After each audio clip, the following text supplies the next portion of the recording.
Había una vez un vecindario donde todos se querían, o al menos eso nos hacían creer.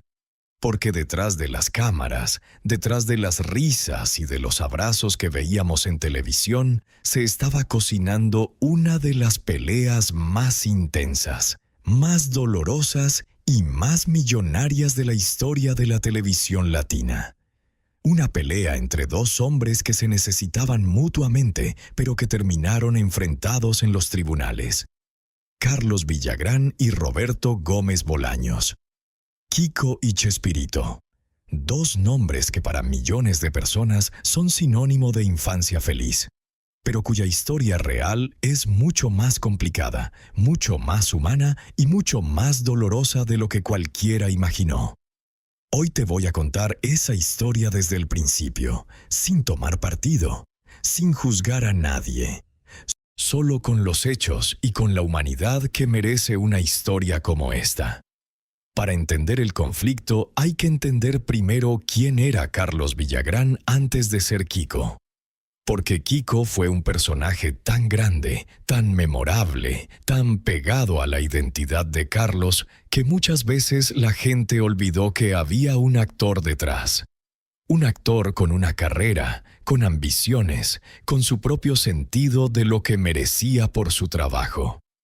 Carlos Villagrán nació el 4 de mayo de 1944 en la Ciudad de México.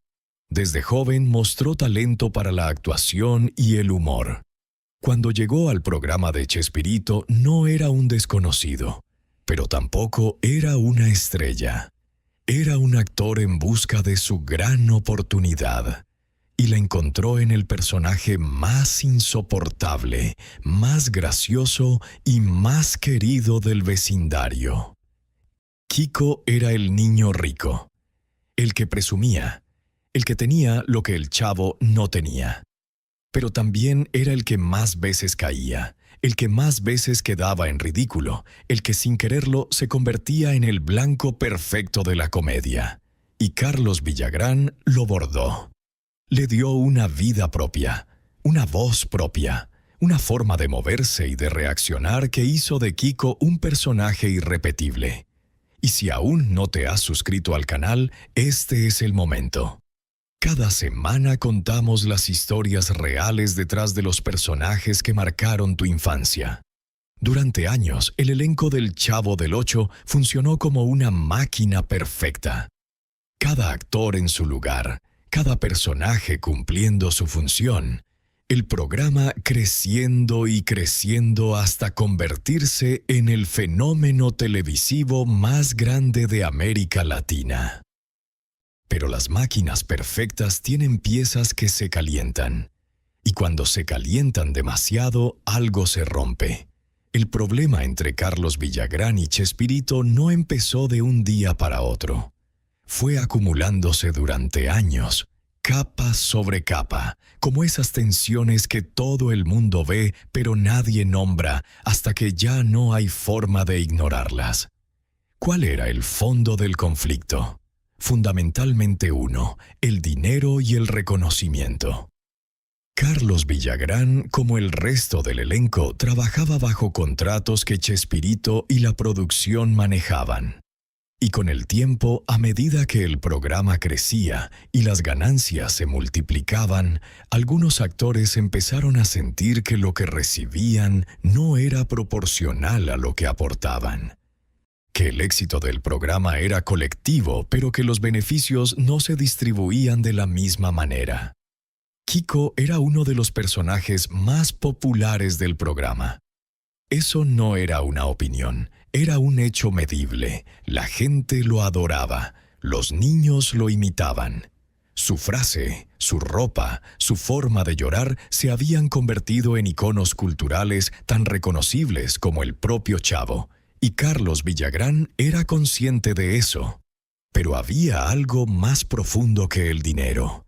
Había una cuestión de propiedad intelectual que se volvería el centro de todo el conflicto. ¿A quién pertenecía Kiko? ¿Era una creación de Chespirito, el autor y productor del programa? ¿O era también una creación de Carlos Villagrán, el actor que le había dado vida, voz y personalidad durante años. Esta pregunta, que puede sonar filosófica, tenía implicaciones muy concretas y muy costosas. Porque si Kiko pertenecía exclusivamente a Chespirito, Carlos no podía usar ese personaje de ninguna manera una vez que dejara el programa. No podía hacer presentaciones, no podía hacer publicidad, no podía construir ningún proyecto propio basado en lo que había creado durante tantos años de trabajo. Y eso, para un actor cuya carrera estaba profundamente ligada a un personaje, era una limitación enorme. La ruptura entre Carlos Villagrán y el programa llegó en 1978. Después de años de trabajo juntos, de éxitos compartidos, de una química en pantalla que parecía natural e indestructible, Carlos Villagrán dejó El Chavo del Ocho. Las versiones sobre por qué nunca fueron completamente iguales, dependiendo de quién las contara. Chespirito habló del tema con la discreción que lo caracterizaba en los asuntos personales. No fue nunca el tipo de persona que ventilaba sus conflictos en público con lujo de detalles. Reconoció que hubo diferencias, que hubo tensiones, pero siempre con una mesura que dejaba más preguntas que respuestas. Carlos Villagrán fue más directo en varias ocasiones. Habló de sentirse mal pagado. Habló de sentir que su contribución al programa no era reconocida de la manera que merecía. Habló de un ambiente que se había vuelto difícil. Y habló sobre todo del personaje, de Kiko.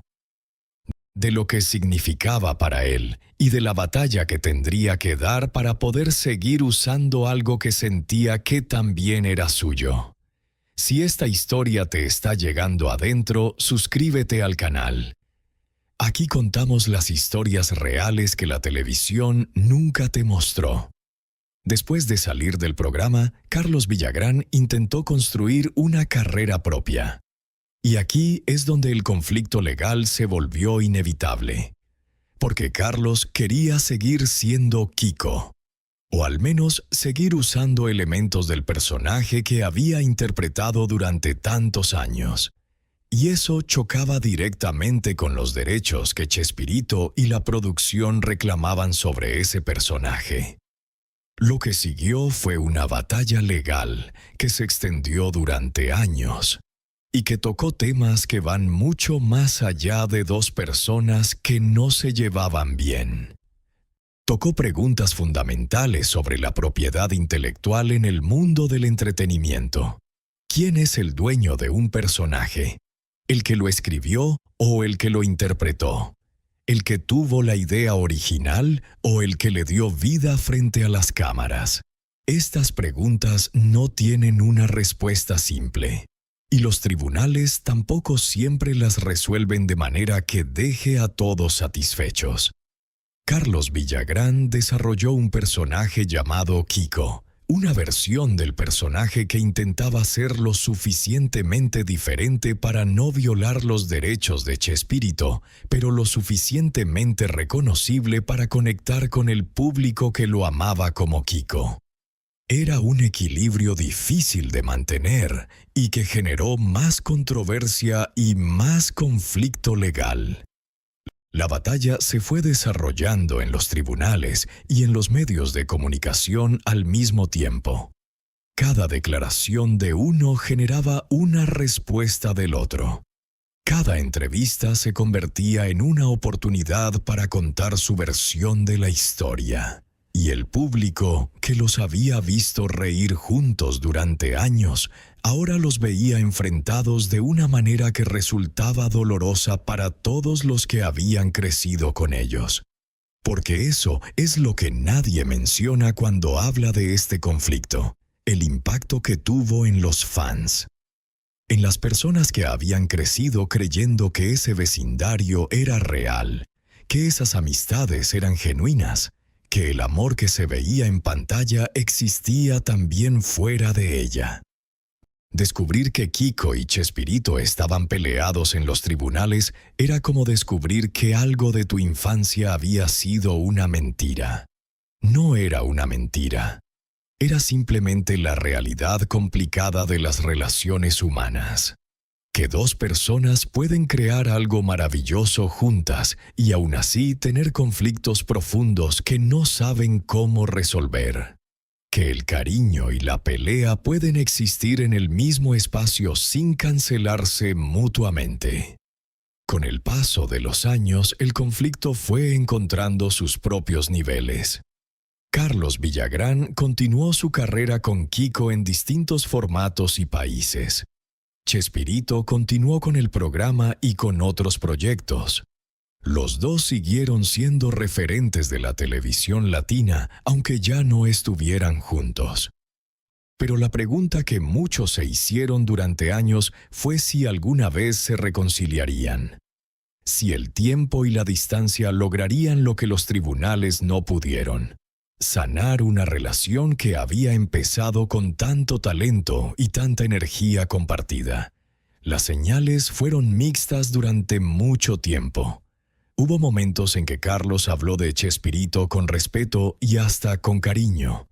Hubo otros momentos en que las heridas parecían todavía abiertas. Y Chespirito, fiel a su estilo, mantuvo siempre una discreción que hacía difícil saber exactamente qué sentía. Lo que sí se sabe es que cuando Chespirito murió en noviembre de 2014, Carlos Villagrán reaccionó públicamente. Y lo que dijo en ese momento reveló algo que quizás nunca había desaparecido del todo debajo de todos los conflictos y todas las batallas legales. Expresó dolor, expresó pérdida.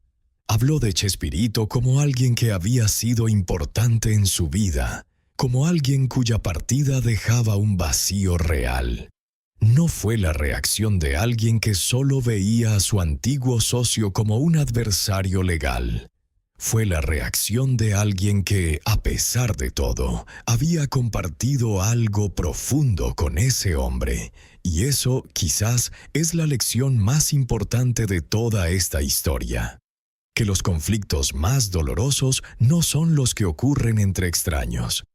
Son los que ocurren entre personas que alguna vez se necesitaron mutuamente, que crearon algo juntas, que compartieron años de su vida en el mismo proyecto. Porque esos conflictos llevan dentro de ellos algo que los conflictos entre extraños no tienen: el peso de todo lo que fue bueno antes de que se rompiera. Carlos Villagrán y Chespirito crearon a Kiko juntos. Uno lo escribió y lo imaginó. El otro lo vivió y lo hizo eterno. Los dos tenían razón en algo. Y los dos perdieron algo cuando la relación se rompió. Algo que ningún tribunal pudo devolverles y que ninguna cantidad de dinero pudo reemplazar. El vecindario más famoso de la televisión latina fue construido por personas reales con vidas reales y conflictos reales. Y eso, lejos de hacerlo menos valioso, lo hace más humano, más verdadero, más parecido a nuestras propias vidas, donde también hay personas que amamos con las que a veces peleamos, y donde también hay cosas que construimos juntos que son más grandes que cualquier conflicto que pueda separarlos. La próxima vez que veas a Kiko en El Chavo del Ocho, recuerda esto.